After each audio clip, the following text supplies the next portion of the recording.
The right people come together at the right moment. When they care almost as much about winning as they do about each other, they can become the best of the best.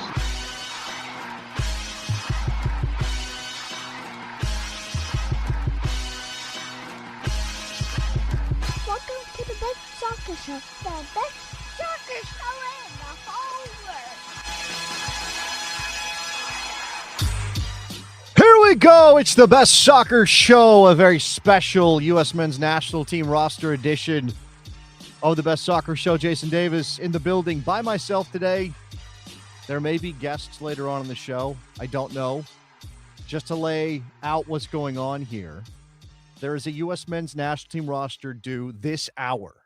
Within the next half hour or so, we will know Mauricio Pochettino has picked to play in the friendlies against Belgium and Portugal in March, and this is the last roster we will see before Pochettino picks his World Cup roster. So it should give us plenty to chew on when it comes to what we think that roster might look like come June. So while we wait, we can definitely talk about what we expect to see.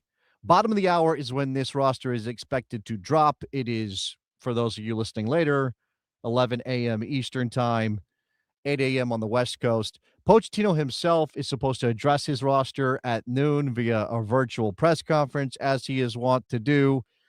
We will try to finish before that because I'd like to listen to what Poch has to say, and obviously there will be a lot of people kind of hanging on every word that he has for this roster. I just taken a peek at some of the things that people have been talking about as we get closer to this, and I don't know that it makes any sense for me with 28 minutes left. I can do math. 28 minutes left until the roster drops, give or take, for me to go through my projected roster. Like, that doesn't make any sense. By the time I get done with it, we'll have the actual roster, and I'll either look like a genius or an idiot, and it won't make any difference. Like, I think we just respond to what Pochettino chooses when that roster drops. And trust me, I'm refreshing the inbox like every 5 seconds. Like, oh, no email from US Soccer yet. No email from US Soccer yet. No email from US Soccer yet. So we'll do that. But I was looking at some other people and their picks, right? Their projections for this roster. And it does seem as though we've got some distinct differences of opinion. And I think it's always interesting to see knowledgeable writers do the thing where they're like, this guy's a lock. And you're like, okay, all right, that guy's a lock. And you go read somebody else who is a good writer, knows the league, knows the team, knows the pool, has been covering this group, knows Pochettino and his proclivities, and they say, this guy's a lock. And you're like, oh, wait, hold on.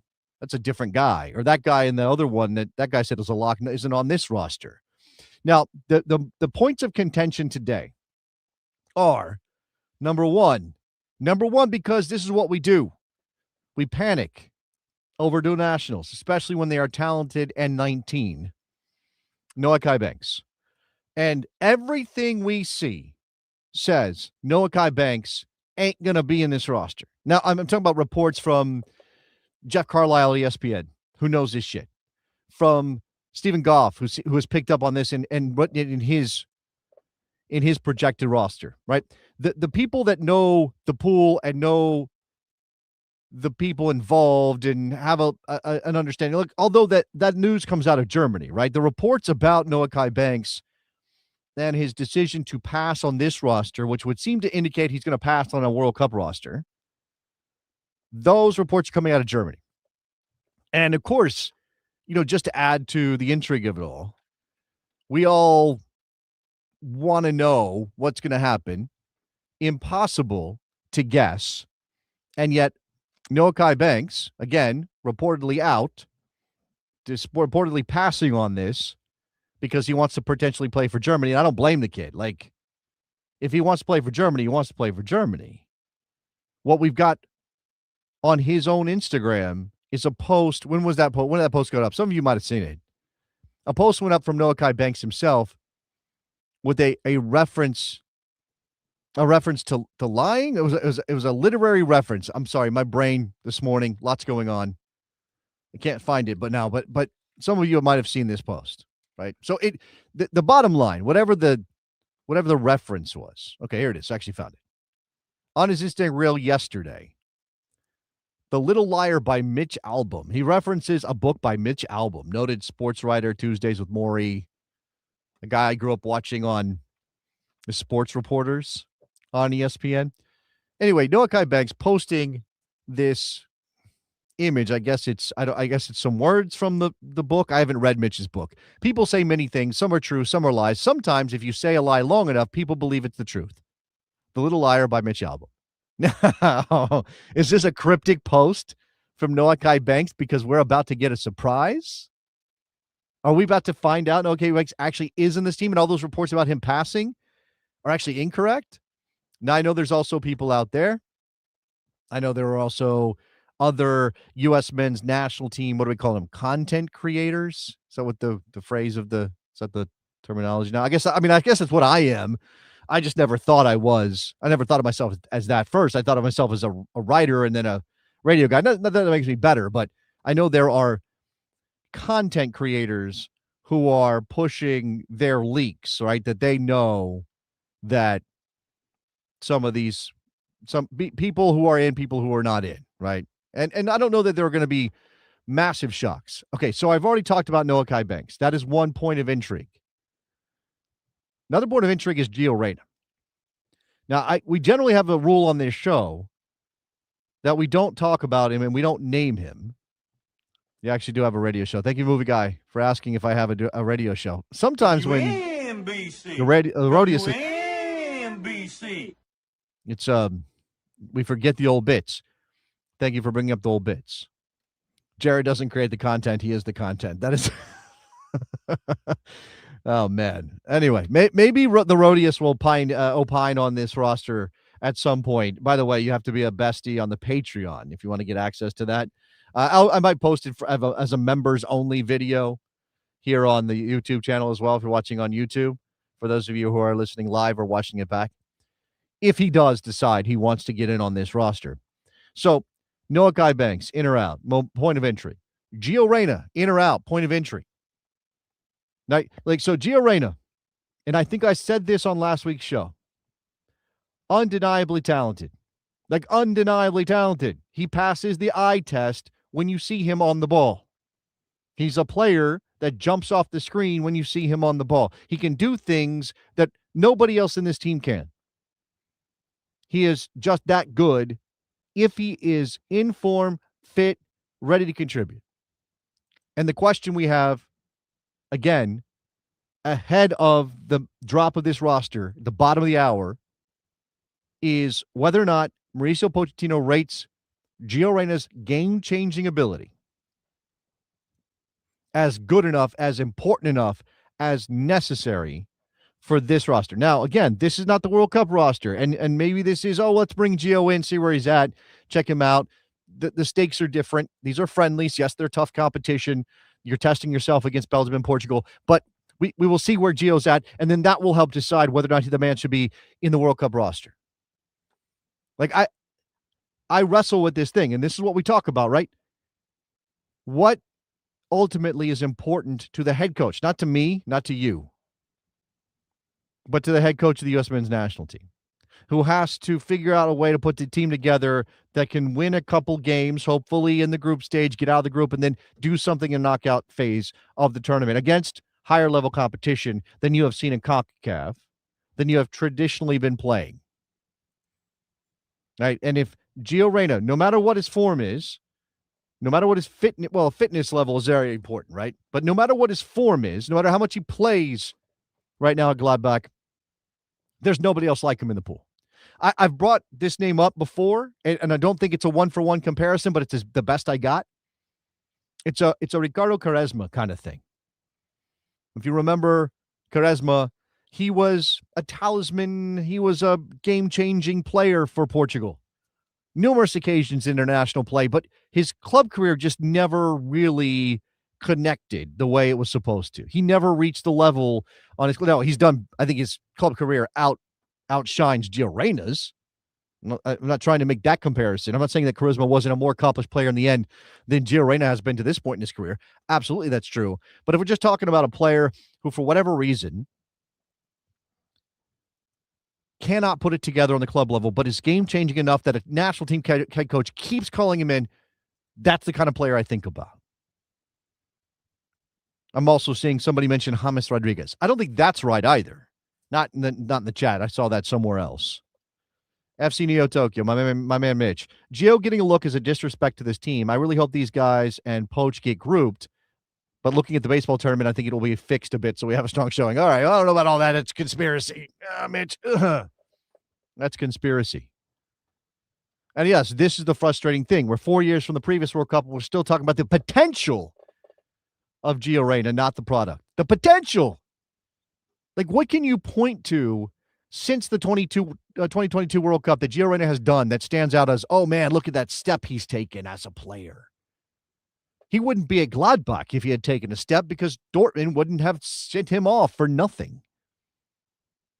I would kept thinking that Dortmund was holding on to Gio Reyna because they imagined he was eventually going to come good and they were going to be able to make some money off him because that's what Dortmund does. And it never happened. It just never happened. It just kept going. He's just not playing. He's hurt. New coach, doesn't like him.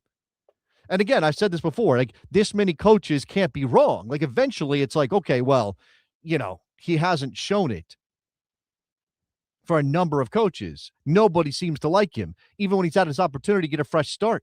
Even if he thought, hey, that guy has a bad opinion of me and I can't break through and I can't change it. Because there's a new manager in, and then he stops. He just doesn't. It doesn't make a difference. All right. A couple of things here in the chat. Pulisic and Gio are the only real game changers we have. With a 26-man roster, you take him. That's going to be a lot of people's opinion. I think I'm leaning against taking him because I do think that as Mitch said, the message you send with that is pretty bad. And I think, well, I do wrestle with this. How much do we need to hold Pochettino to what he said previously or some notion of principle around stuff like this? Like if Pochettino has said things in the past, like it doesn't matter what you did in the last camp, right? That doesn't determine whether you're in the team or not. Like you have to impress me now. We picked the best team in the moment. I've talked about this. Lots of people have as well.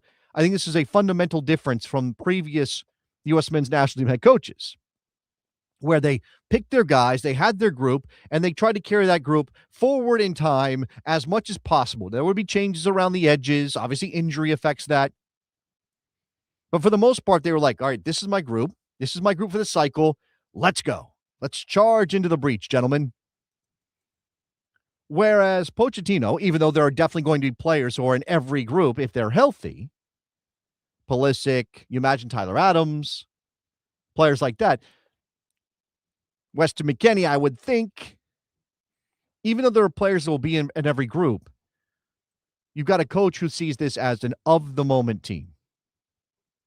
Not necessarily just based on injury and fitness, but on form, on showing mentality, whatever it is, whatever the secret sauce is, that this particular manager thinks matters most to putting a successful team on the field. And sometimes it's all about roles, right? Sometimes it's about, I need a guy to fill this role. Is he in form? Maybe that doesn't matter as much as he does the thing I need in this team, right? He does a thing that when I put together my constituent parts, the best version of my team looks like this, and that player needs to fill that role. Graham says, do a review of each group, goalkeeper, defender, midfielder, forward, to see if we've improved or regressed since 2002. Well, okay. I think that's a little bit of a red herring kind of thing, Graham. I don't know that I think of that as the measure. Now, obviously you can judge the team and the group, the player group, by the talent as we view it, right? The kind of like comparing talent levels. But I only care about ultimate result. Like I only care about what they do in the tournament. And we know what happened in 2022. They get out of the group. They don't really impress in the group, but they don't play poorly. They get out of the group and they get beat. by the Dutch in a game that tactically went wild off the rails.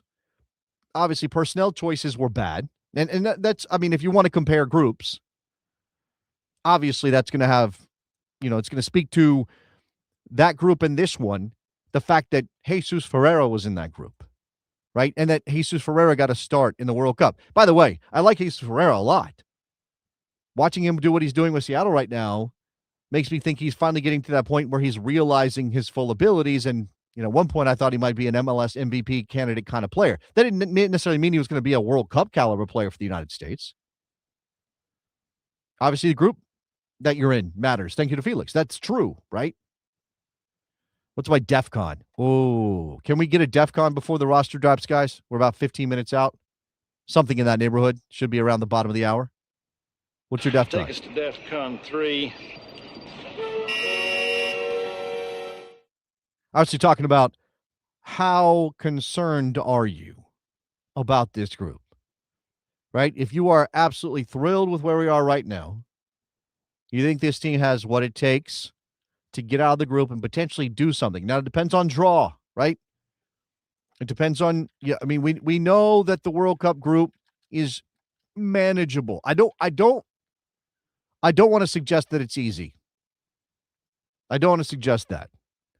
It's the World Cup. There are no easy groups. Let's not go that far. It could have been worse, right? Let's say that, right? It could have been worse. Don't want to say it's easy. It's somewhere in the middle. It's somewhere in between. All right, you got Paraguay, you got Australia. You've beaten those teams in 2025. Right? You're still waiting to see who's coming out of that Path C in UEFA. And everybody seems to think it's going to be Turkey, but there's no guarantee of that. Slovakia, Kosovo play in one of those semifinals. Turkey plays Romania. And the winner of the final will be in that group with the United States, Australia, and Paraguay. So the U.S. is in Group D. All right. Let's imagine they get out of Group D. If you win Group D, you get a third place team, which likely is going to be a reasonable opportunity to win a knockout phase match. If you finish runner-up in Group D, well, that's obviously where things get dicey, and you want to try to avoid that. You could end up with Belgium. I think it's so. Actually, it's if you end up as runners-up in Group D, you get the runner-up of Group G. Excuse me, in that round of 32, which could be Egypt. Iran's in that group. Man, and by the way, don't know what's going on with Iran. I don't mean geopolitically. I mean in this tournament. I saw Pardeep Khatri put up a post or a story today at CBS Sports. There are reports out that Iran is trying to get FIFA to move their games to Mexico, and FIFA right now is holding firm and saying, no, we're going ahead as scheduled. Man, I don't know how that works. All right, so I got a DEF CON 2 from Kaiser Zach. That's bad. You're concerned, Zach? You got Jason at a 4. Man, that's all right. Reasonable to say. Let's see where we're at after the friendlies. So Zach says, defense is solid. We still haven't figured out how to break down low block, which we will face the whole group stage. DEF CON 2. Nate says, we'll get out of the group in second place, I guess. We'll win one group game, lose the next. It's fine. All right. Like, again, I think you should be aiming to win the group, obviously. And on home soil with Paraguay, Australia, and maybe Turkey, you should be able to win that group. You should. On home soil, you should be able to win that group. Right? No guarantees. Not easy. Sure. All those caveats. But you should be able to win the group. And that sets you up for a reasonable draw in that first knockout phase. And as we have said, like, because of the expanded tournament, the standard isn't to win one knockout game. It's to make it to that second one and win that second one. All right, that's what it is. All right, I'm looking back at 2022. Since we're on the verge of a roster that will very much inform the World Cup roster for 2026, looking at 2022. Right? Cameron Carter-Vickers, not going to be in this team.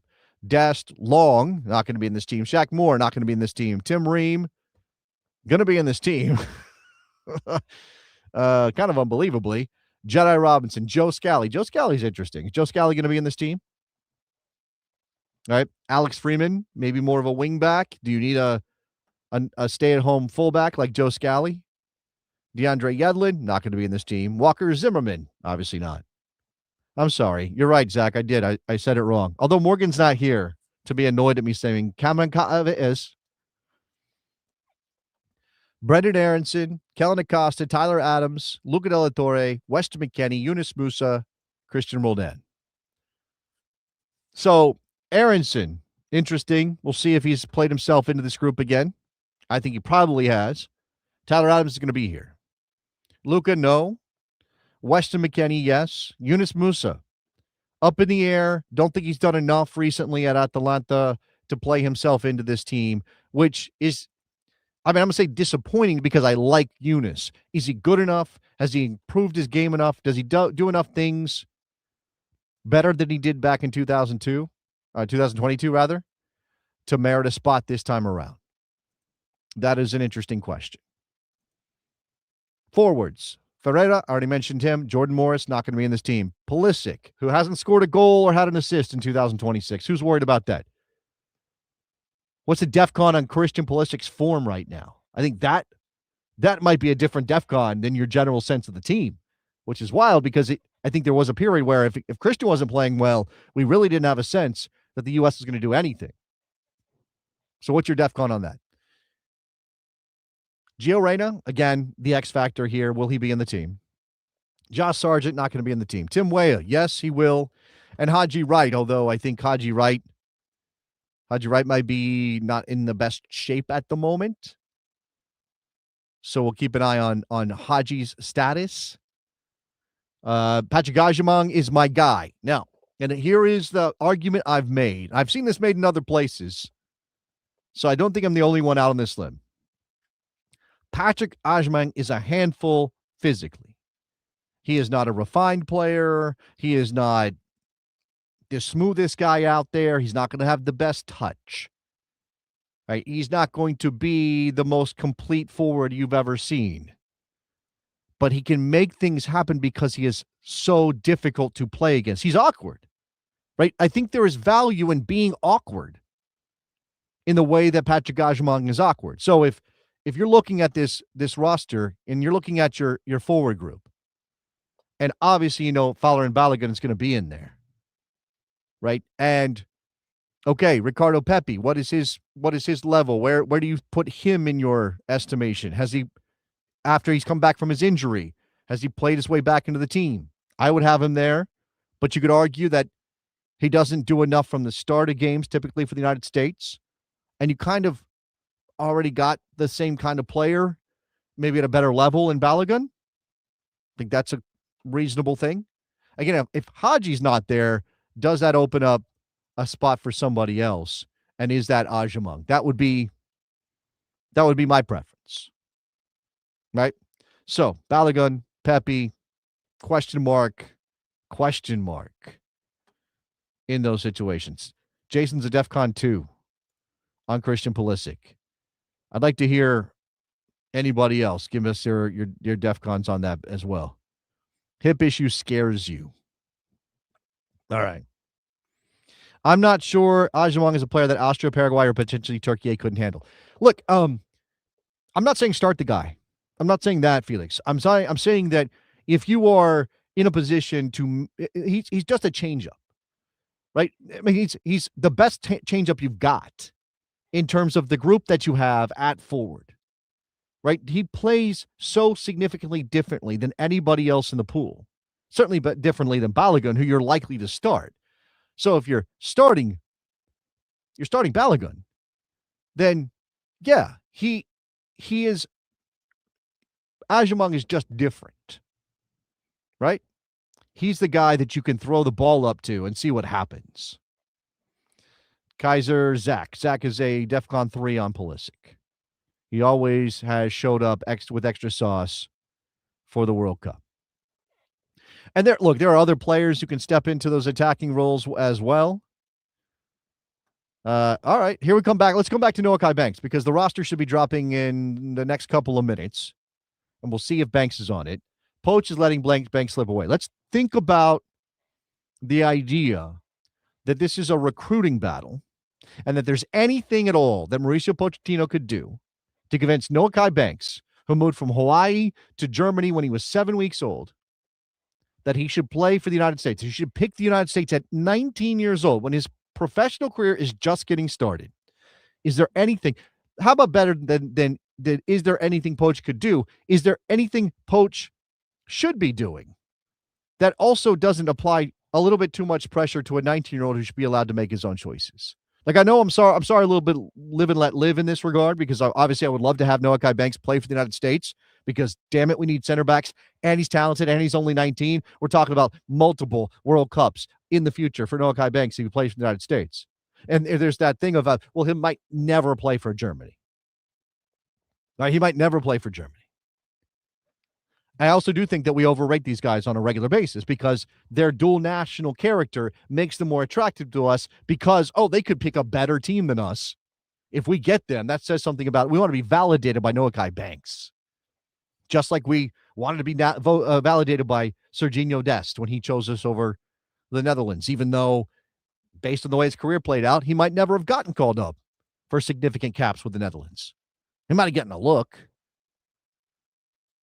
I think this is true from Jason. As long as Germany is a possibility, Banks is not going to commit to us. Nothing Poach can do here. And again, I think that there's probably nothing Poach. I mean, look, do you call him up? Do you sound him out? Do you say, hey, we'd love to have you? Yes. Do you make promises? Absolutely not. You don't promise him a spot on the World Cup team. You absolutely do not do that. That would be ridiculous. Not only because it's a quid pro quo that I just think puts you in a very dodgy position. You can't guarantee it, even if you want to. Even if you want to say, yeah, we'll definitely get you in the World Cup team. Things could happen to change the scenario. And now what, you're locked in because you made a promise to a 19-year-old who has a handful of professional minutes at this point? Like, I don't think you want to do that. All right, vigorously refreshing. We're still a couple minutes away, I think, from the roster dropping. So we'll have about 30 minutes to talk about the roster before Pochettino speaks to the media at noon Eastern time. I don't know if we're going to get a lot of real detail from Poach. He tends not to do that, but I'm sure he'll give us some sense of what he's thinking with some individual players being in, maybe even he doesn't love talking about guys who aren't there, which I understand. Right? The guys who miss out. Why would you be talking about them? There are several players where there will be difficult choices, several positions. What about Sebastian Berhalter? Does he get into this team? What about Tanner Tessman walking into this team? I've seen Aiden Morris on a number of projected rosters, but I don't think anybody thinks of Aiden Morris as a lock. Right? Johnny Cardoso, another midfielder who has really started to impress again on the club level with Atleti, but has never done it in the U.S. men's national team jersey. Has never shown at that level. So you definitely need depth, and you want to cover for players who might not be available for the entire tournament if something happens. All right, so Morris, Cardoso, who are you taking? Because for me, Morris is a more complete player. He doesn't play as high a level as Johnny Cardoso does, but I think his industry and his passing ability, for me, make him a better player than Johnny Cardoso for the national team picture. And again, I'm using also Johnny's record as a national team player, which isn't all that great, kind of against him.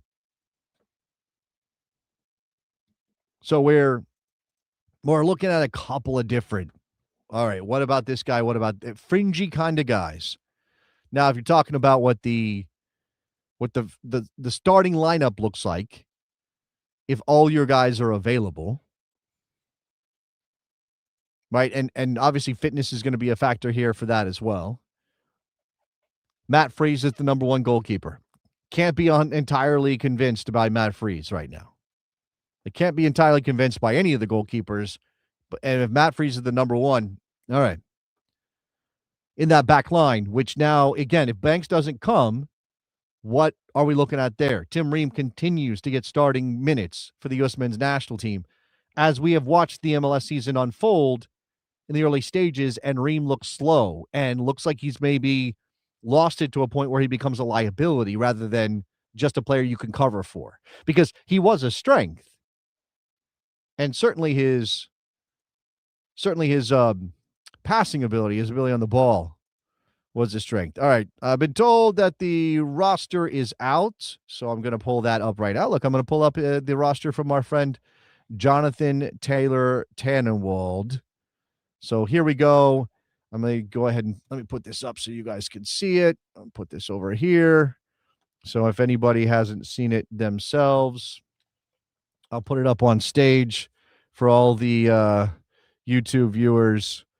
Here we go. Goalkeepers, Chris Brady, Roman Salentano, Matt Freese, and Matt Turner. So no Patrick Schulte. We knew there were going to be 4 keepers. Pochettino's done this before. I think Brady was on everybody's, or a lot of people's list rather, as maybe the 4th keeper, but it was coming down for me. Salentano or Brady, they're both here.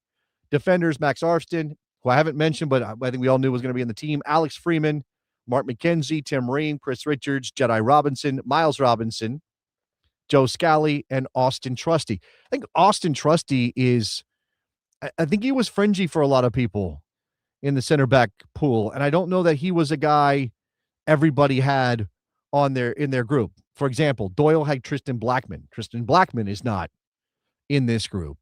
Again, McKenzie, I think, had to be in the team with the depth issues you have there. Trusty, maybe that's another nod to that. So midfielders, Sebastian Berhalter. There we go. Johnny Cardoso, Weston McKennie, Aiden Morris. Just talked about him. Gio's in there.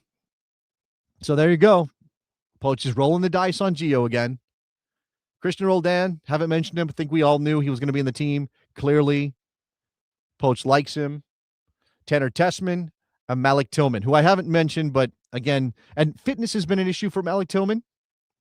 So that's interesting to see him in this group. Form maybe a little bit drop in form. I think he didn't get the start last week in the Champions League. Maybe came off the bench. We'll have to check and see if he plays against Arsenal. Brendan Aronson listed at forward. Patrick Agyemang, there he is.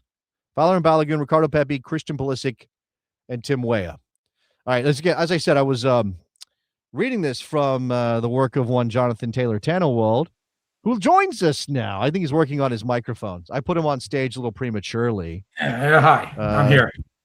There he is. What's up, John? How are you? I'm good. How are you? Well, I'm reading the roster from your piece that you posted on Inquirer.com just seconds ago, I would imagine. So in terms of, I mean, everybody's talking about surprises. I'm not sure there are surprises, because I think you could even reason yourself into why Gio's in this team. But there were some questions, and maybe Gio's the number one question for the group. Gio's the number one question to me, and Alejandro Zendejas might be number 2. There's an absence, right? That's an omission. Why Zendejas isn't here, Gio is, Malik Tillman also is. Now, I'll point out that this doesn't tell us a lot about Diego Luna's status in the team, considering he's injured. And maybe Poach will address that this afternoon, John. He was injured, just made his MLS season debut on the weekend. That's what that is. To my knowledge, him, Tyler Adams, and Haji Wright are all absent as injury precautions. Okay, so Tyler not in the midfielder group, which I kind of breezed past. So there are some guys benefiting from absences that I again, is Johnny and Aiden Morris both being in the team probably is a function of Tyler Adams not being there. Gio and Malik Tillman both being in the team, maybe a function of Diego Luna not being, meaning would Gio be the player left out if Diego Luna was available, or would Malik Tillman? I think it's probably Gio, but again, I don't know, because as I've already said on the show this morning, John, Gio is such an X factor talent-wise that even as you downgrade him for his lack of playing time and form and everything else at Gladbach, it's kind of like, well, I can justify bringing him in just as my late game sub change the game player. And I get it, unless you're a manager who says, I'm calling you in based on how you're playing for your club. Which he has said before, right? I mean, that's the messaging. Right. He has said it a number of times, and that's where, I have read Matt Doyle, among others, saying, I don't care, he's got to be in there. Mm-hmm. And I see the argument, but when you've got other players playing well, and the question that I have to ask Hutch at the top of the hour when the news conference happens is, if you aren't in now, what do you have to do to get in? Yeah, that's because, right, because this is the last friendly roster we'll see before selections for the World Cup. So how much change is possible? And again, like, everybody's going to be responding to injuries and absences, and in some cases players you didn't really have as locks whose form has dropped off enough that they're just not going to push their way into the team. But I definitely think there are some interesting things here. Like, again, is there a spot saved for Tyler Adams? You'd have to think so, right? Is there a spot saved for Diego Luna? I don't know. And again, Zendejas, who also was dealing with some injury stuff fairly recently, which could be a factor in his. Given Zendejas is standing in recent times with Pochettino, I'm not sure I buy that on this one. I think that's fair. I think that's a fair read of this. So again, I'm going to stick on the midfield because, again, Tyler's absence looms large, and we've seen this team have to figure out how to play without Tyler Adams. And I see here, okay, Sebastian Berhalter, he's an 8. Johnny Cardoso is a 6. Weston is an 8, or whatever else you want him to be, I guess, depending on how Poch views him after his journey around the field for Juve recently. Aiden Morris, we think of him as an 8 in this team or as a 6. I think he's more of a 6, John. But that means I got Johnny, Aiden, Tanner Tessman.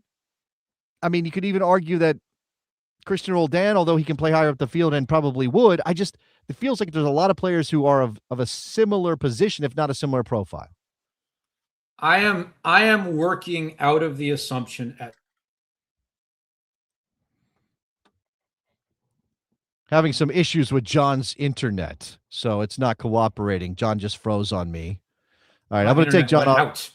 Oh, there it is. Okay, you came back. I waited it out. My internet went completely out. Okay, well, it's back for a few seconds. It's back. So what were you saying? I think I am operating out of the assumption that we're talking about a 3-4-2-1 here as a base formation. Okay. In which case, I think that's right. Or at least two holding midfielders in some form, whether that is a 3-4-2-1.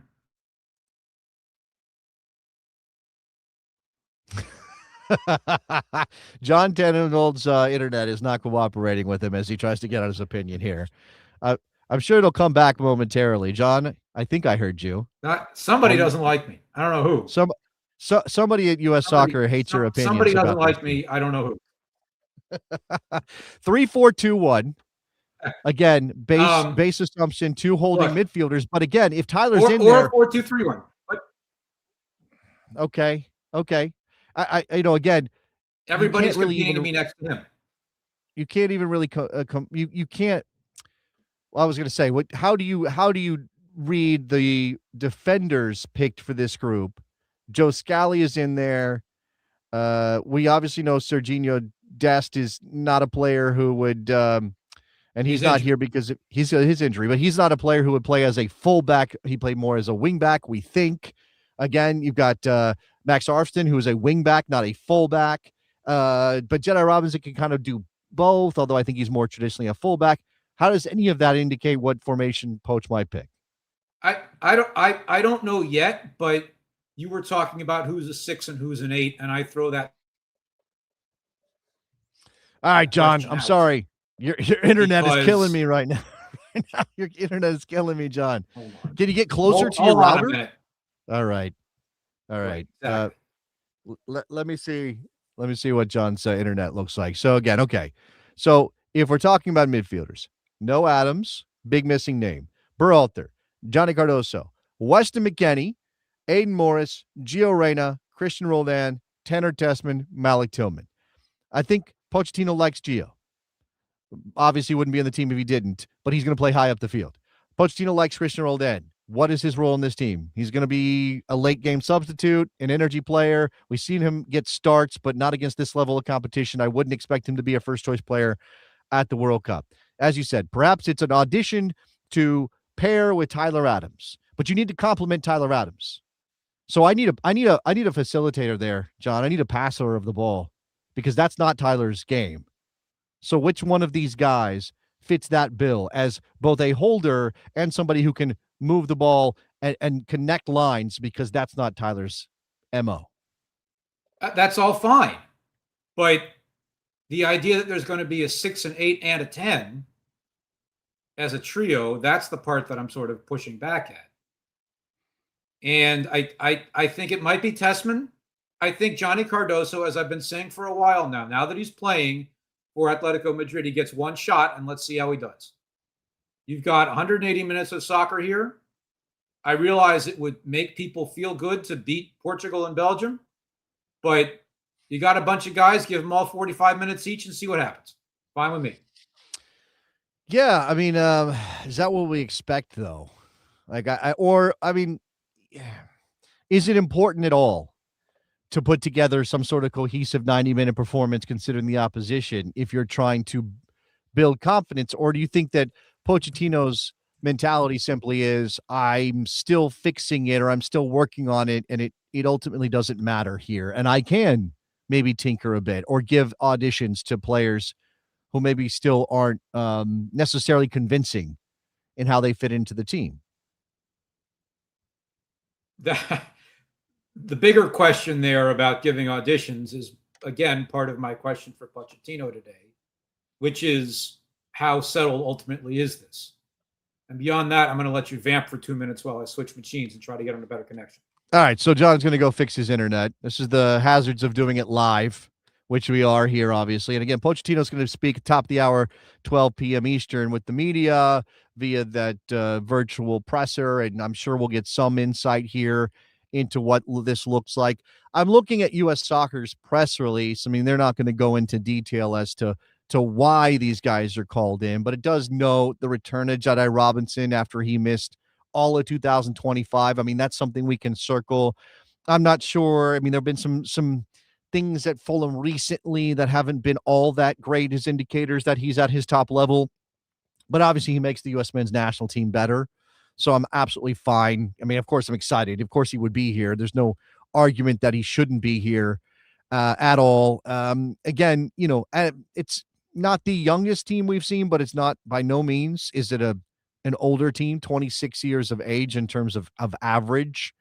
Pulisic is the most cap player rather than Tim Ream, Weston, Brendan, Matt Turner, Robinson, and then and Tim Weah. So based on this group, give me your expectations. Like, give me your thoughts here. What areas of the team are most concerning to you, particularly against the opposition that they're about to face? Like, how do you imagine these games will go? Because what's fascinating about this set of matches is that based on the talent that is there for Belgium and Portugal, this is going to look nothing like what we expect the group stage to look like. Right? It's not going to be. Belgium and Portugal are going to take the game to you. Belgium and Portugal have world-class talent in their rosters, in their squads. And whatever their managers decide to do about that, or with their groups, you're going to see players playing Champions League level football when it comes to their club careers.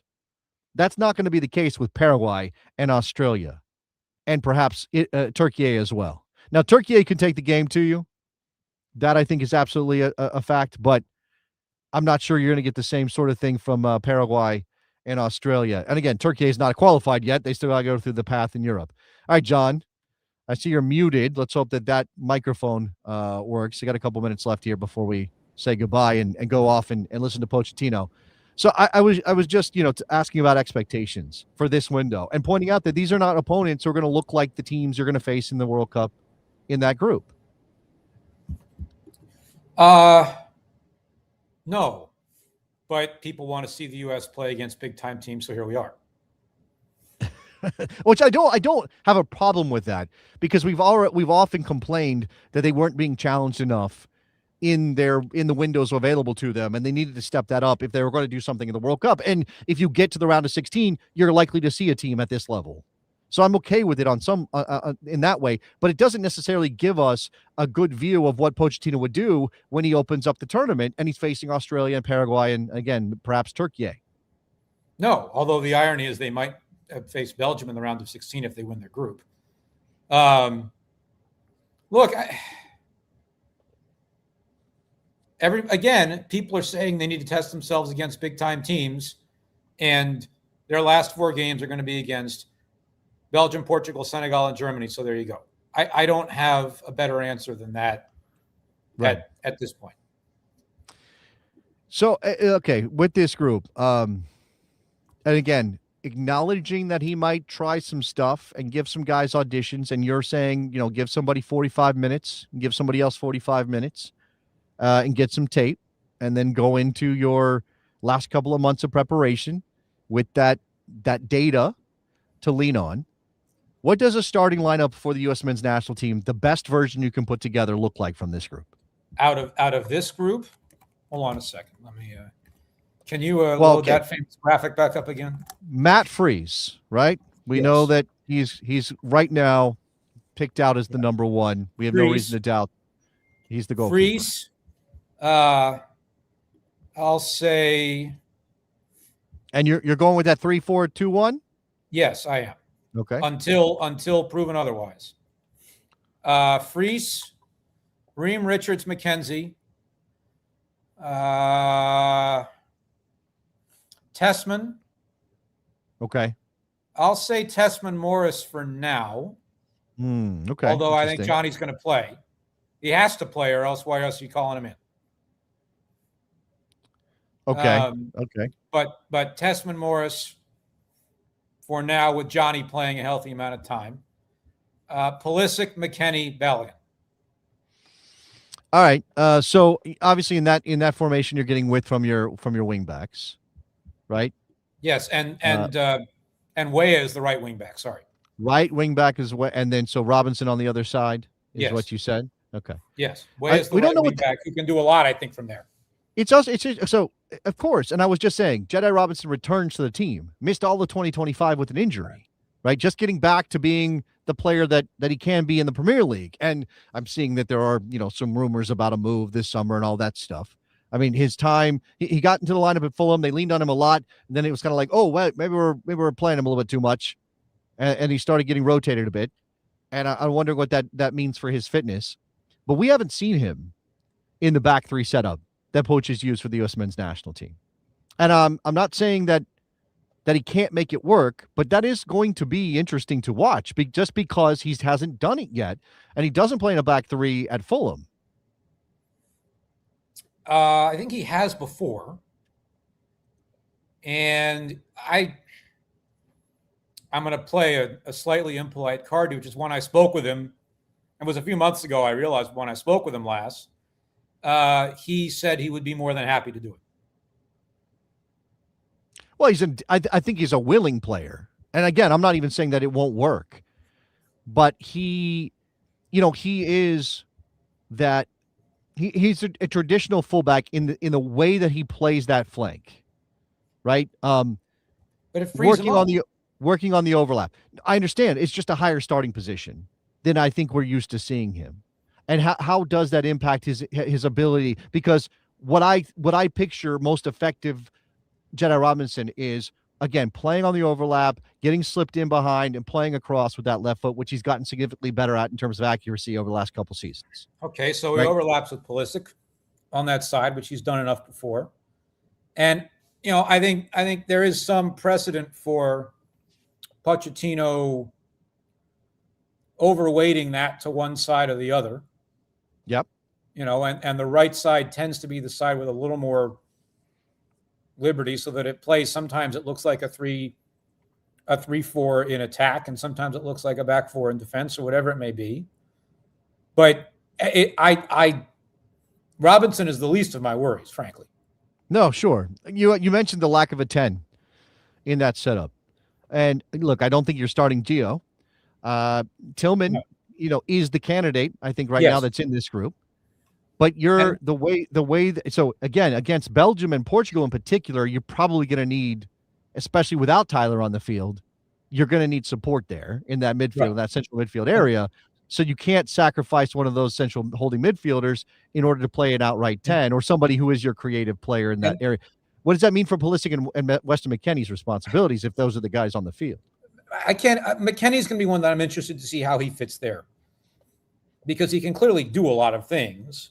I had thought for a while that Tillman was the more natural fit and perhaps even ahead of McKennie there on the depth chart until Tillman started fading a little bit recently in Leverkusen, and McKennie has just been on a hot streak at Juve. The difference between those players, though, John, and this is the thing, I love Weston McKennie as a player, but he is a complementary player. He needs to be played into the game by others. That's why he works in all these places. Right. Tillman can be on the ball and be the creative force on his own. But the thing that I could be one of the defining things that Pochettino has said on the whole way here is Weston McKennie is a player who needs room and creative freedom.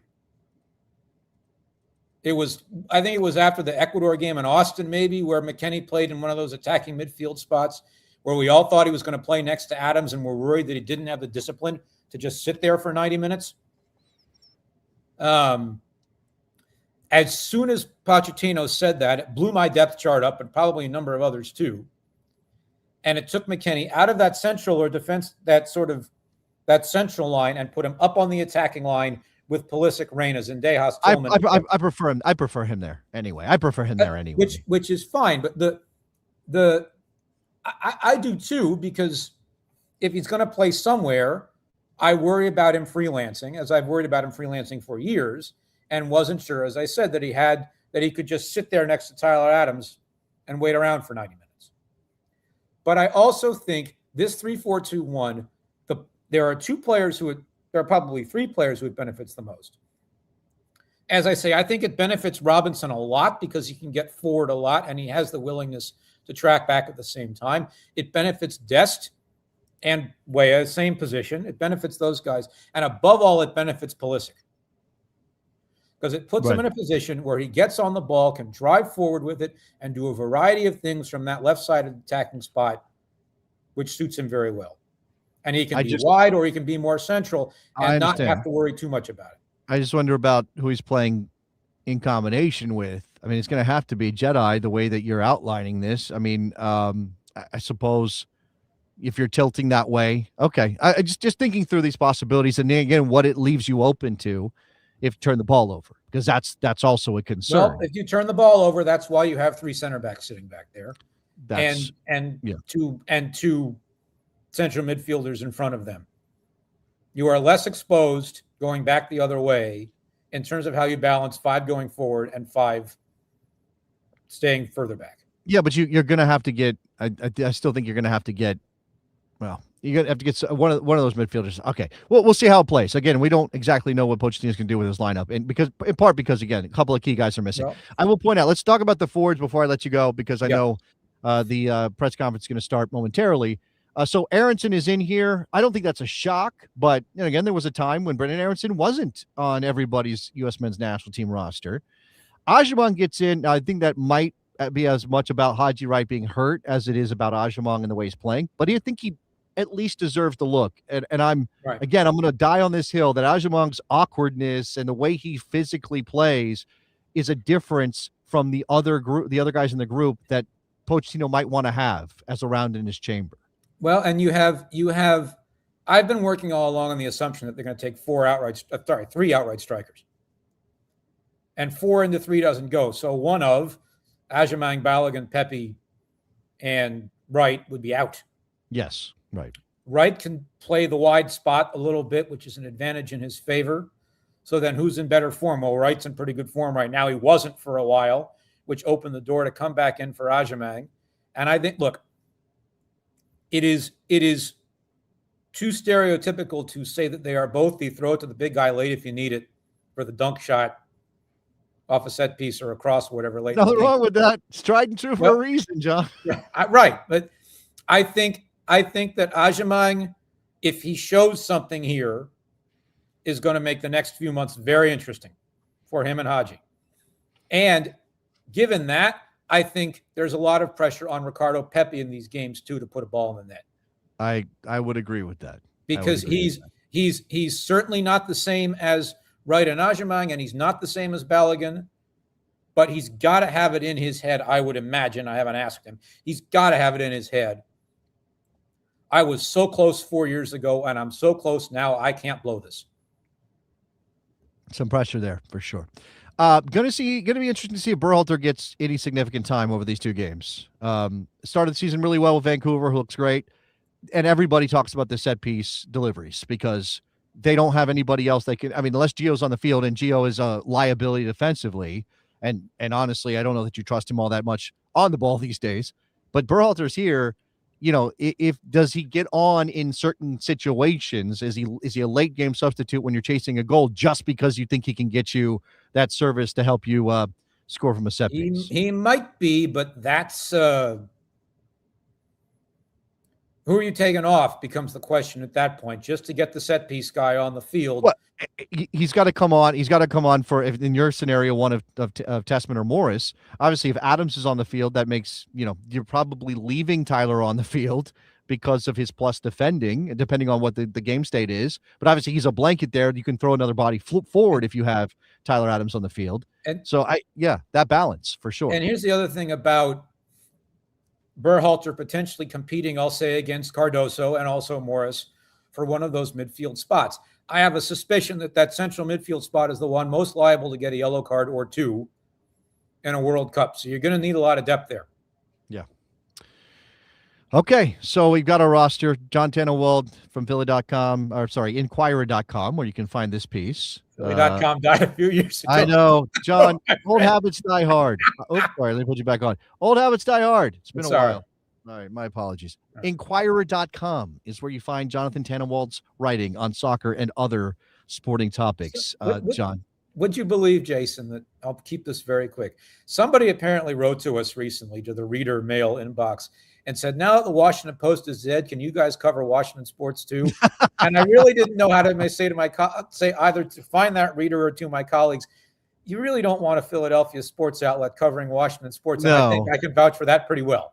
You don't want that. Yeah. But I mean, I'd like to have, that would be great if you were on DC Sports Beats, John. I don't know how you feel about that. I think I would enjoy it. All right. Thank you very much, Jonathan Tannenwald, for coming on. We appreciate it. He's off to cover Pochettino's press conference. I'm going to tune into that as well and probably have some thoughts on it at some point in the near future. Thank you, everybody who joined us live. It was great because didn't know I was going to do this until this morning.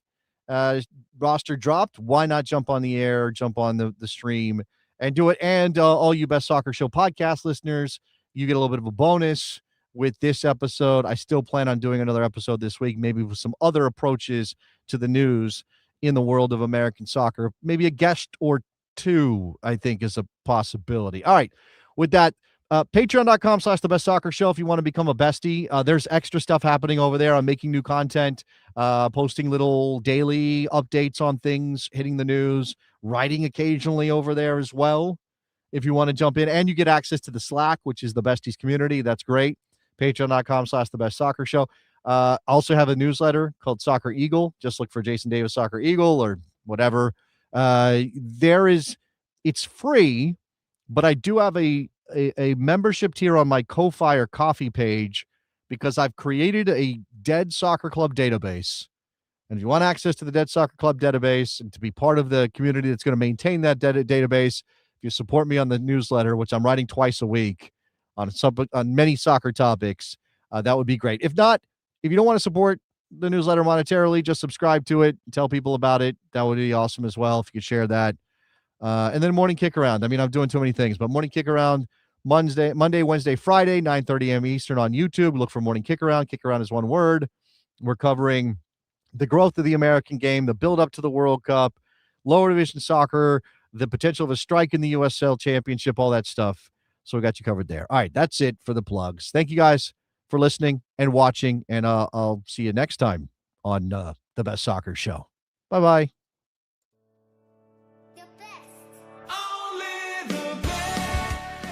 Get to the chopper!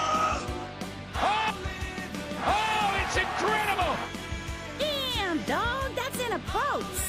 WNBC. WNBC.